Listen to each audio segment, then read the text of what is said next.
რიგი მასშტაბური აქცია რეჟიმის წინააღმდეგ 19 აპრილს გაიმართება. ახალი დემონსტრაცია პარლამენტის წინ დაანონსდა, სადაც ტრადიციული აქცია გაიმართა.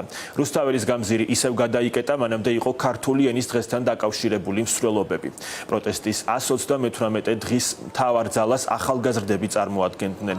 სტუდენტებთან ჰქონდათ საქართველოს და ევროკავშირის დროშები, ასევე რუსეთის წინააღმდეგ მებრძოლი გამორჩეული ქართველების ფოტოები. ტრადიციულად აქციაზე იდგნენ რეჟიმის ტყვეების ოჯახებიც.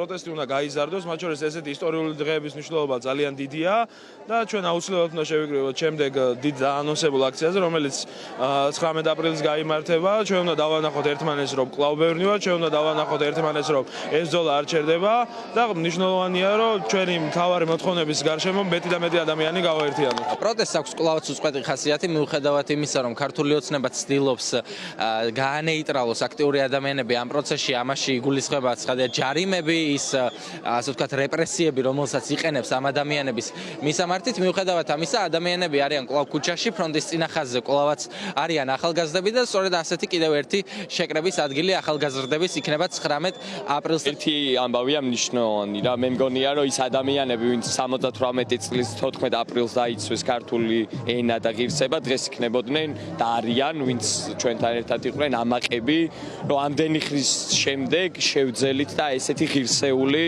ერთობა დავანახეთ ყველას. აუყურე მშობლები, ხელჯაკიდებულები, ვივლით ასე არ დავთმობთ ამ ქვეყანაზე, ჩვენ შვილებზე ჩავიხუტებთ გულში.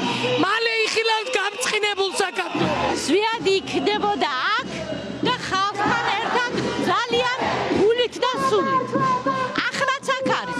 უბრალოდ სხეულია იქ, თორემ მისი სული და გული ახლაც აქ არის.